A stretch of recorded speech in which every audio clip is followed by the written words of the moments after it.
Le livre du ciel, tome 19, 8 août 1926. Plus l'âme est identifiée à Dieu, plus il peut lui donner ce qu'elle peut prendre. Exemple de la mer et du petit ruisseau.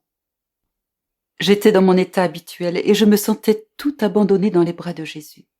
Se manifestant en moi, il me dit : « Ma fille, plus une âme est identifiée à moi, plus je peux lui donner et plus elle peut prendre. C'est comme si un petit ruisseau était séparé de la mer par un mur. Si ce mur était enlevé, la mer et le petit ruisseau deviendraient une seule mer.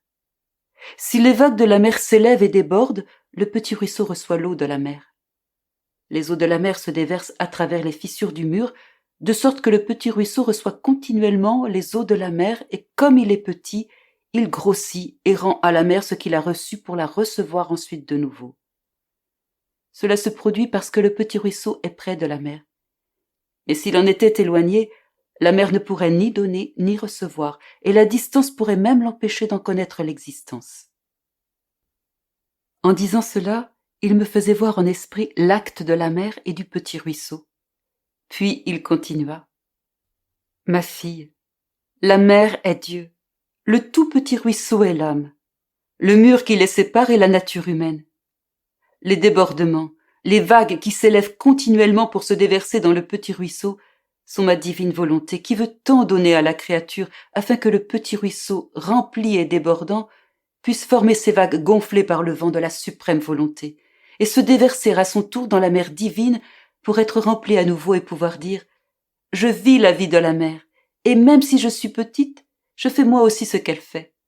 Je déborde, je forme mes vagues, je m'élève et je m'efforce de donner à la mer ce qu'elle me donne. » Ainsi, l'âme qui s'identifie à moi et se laisse dominer par ma volonté est la répétitrice des actes divins.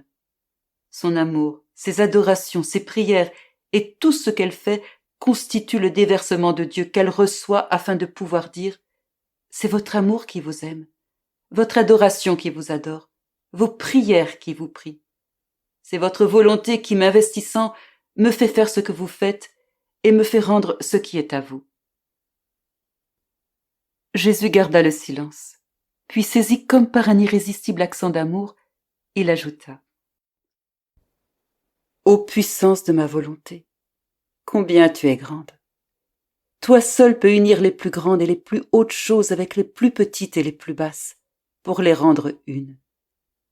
Toi seul as la vertu de vider la créature de tout ce qui ne t'appartient pas, pour former en elle, avec tes reflets, ce soleil éternel, qui, remplissant le ciel et la terre de ses rayons, va se mélanger avec le soleil de la suprême majesté. Toi seul as la vertu de communiquer la force suprême à la créature, afin qu'elle puisse s'élever à cet acte unique de Dieu le Créateur. Oh ma fille, lorsque la créature ne vit pas dans l'unité de ma volonté, elle perd cette force et perd la force même qui remplit le ciel et la terre et soutient l'univers tout entier comme s'il n'était qu'une petite plume. Lorsque l'âme ne se laisse pas dominer par ma volonté, elle perd cette force dans toutes ses actions et tous ses actes, qui ne viennent pas de cette force unique, restent divisés entre eux. L'amour est divisé, l'action séparée, la prière disjointe. Étant divisés, tous les actes de la créature sont pauvres, maigres, sans lumière. Et la patience est pauvre, la charité faible, l'obéissance boiteuse, l'humilité aveugle, la prière muette, le sacrifice sans vie et sans vigueur, parce que comme ma volonté est absente, il lui manque cette force unique qui, unie à toute chose, donne la même force à chaque acte de la créature. Par conséquent, ils restent non seulement divisés entre eux, mais falsifiés par la volonté humaine, et chaque acte reste avec son propre défaut. C'est ce qui est arrivé à Adam. En se retirant de la suprême volonté, il a perdu la force une et unique de son Créateur, et comme il restait avec sa force humaine limitée, il éprouvait des difficultés dans ses opérations. D'autant plus que la force qu'il utilisait pour accomplir une action l'affaiblissait. Et devant en accomplir une autre, il n'en avait même plus la force. Il touchait ainsi de près la pauvreté de ses actions.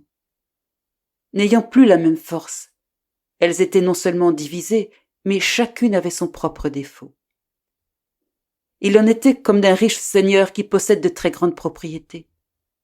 Aussi longtemps qu'elles n'appartiennent qu'à un seul propriétaire, il les met en valeur, il fait de grands achats.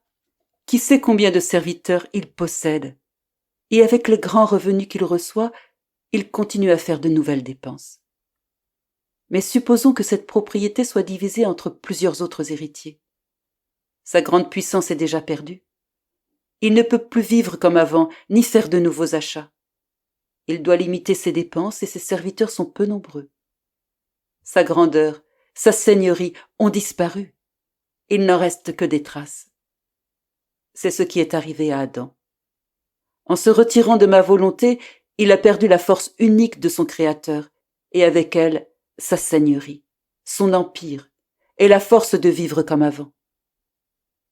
Quant à celle qui est complètement abandonnée dans les bras de ma volonté, la force du bien se convertit dans sa propre nature, et la pauvreté n'existe pas.